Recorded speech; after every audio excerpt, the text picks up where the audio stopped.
I think the principle that really sold me on everything was the idea that you try to use other people's money as much as possible in order to invest in real estate.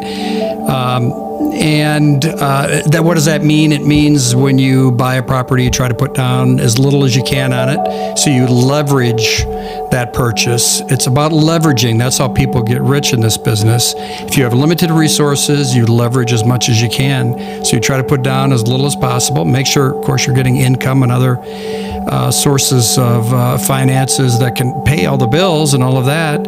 But it was not as hard as I thought, although like anybody investing a lot of money, I had to mortgage my house, and I owned that thing outright.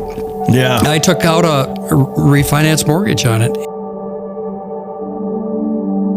You have to have a lot of money to invest in real estate. And, it doesn't hurt to have some money in order to get started in it all, but there are lots of ways to raise sources of revenue.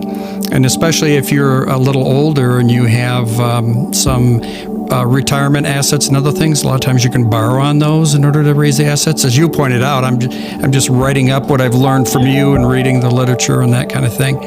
And then the other thing is that the key thing that most lenders want to see is income. Do you have enough money to cover the mortgage? And if you're able to cover that, and usually they won't give you more than 40% of your income for the loan, but if you're able to cover that, even a person with an income of $35,000 that has low debt has the potential to be able to borrow and get the money that they need in order to buy a rental property. You're proof of that, right? So let's talk about that, because probably the scariest thing for you as we were going through this process together was the down payment, which is what most people, I would imagine, that's got to be the scariest thing, because that can come from, an investor, it can come from a family member, it could come from from a refinance out of your home, it can come from your savings. It doesn't really matter where it comes from, but it's still scary, right? Because it's really not about the money as much as it's the uncertainty, right? Yeah. So what was going on with you during that time? Because I know we were talking a lot. Well, my situation is maybe a little bit different than many of your viewers out there.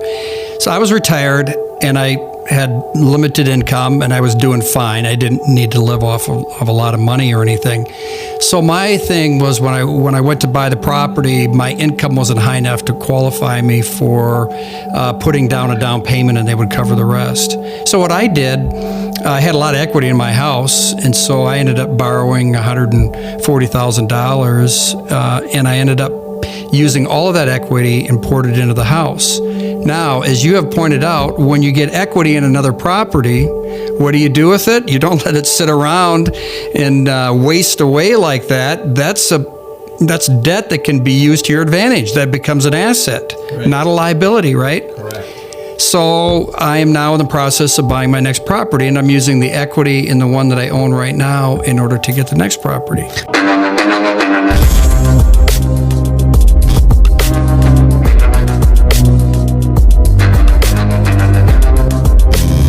He took money out of his primary residence, which is a risk, and then he invested that into what was the price of the first property? It was $140,000. Okay, so he paid all cash, yep, right? So no debt. This is a strategy.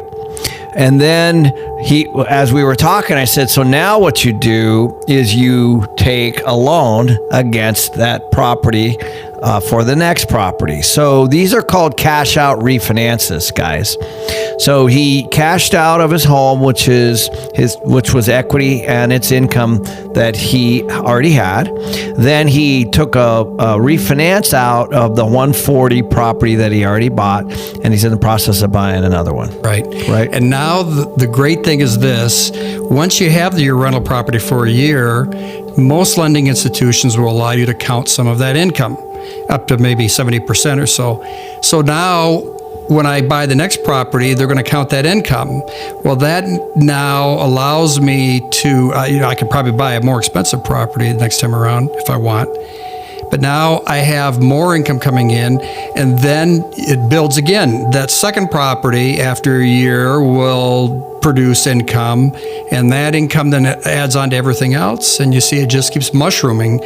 And over time, as Kenneth points out in all of his books, you leverage other people's money, and you put down as little as you possibly can, and you make sure you can cover all your debts and all of that. And I'm telling you, it's the safest way.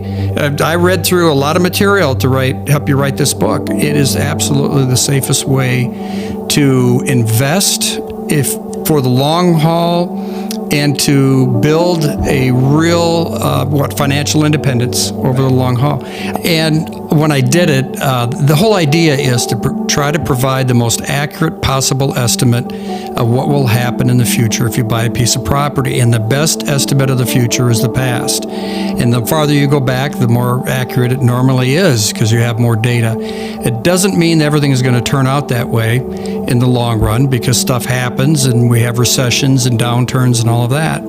But even with real estate, when you get a downturn in the economy or whatever, you don't lose everything. If the stock market drops 50%, you lose 50% of your investment. If a property gets hit like that, you don't lose anything until you sell it. So you hang on to it until the time is right, and when the property goes back up, Next you can cycle, sell it. right. It's the safest way to invest. I've had that happen, by the way, guys. I've owned stuff and it's gone down in value, and I just hold it and hold it and hold it and hold it. But all along I've had a tenant in there, I had a mortgage, and I've had all this stuff, and it just covers, as long as you're covering your expenses, you're okay, right? Yeah.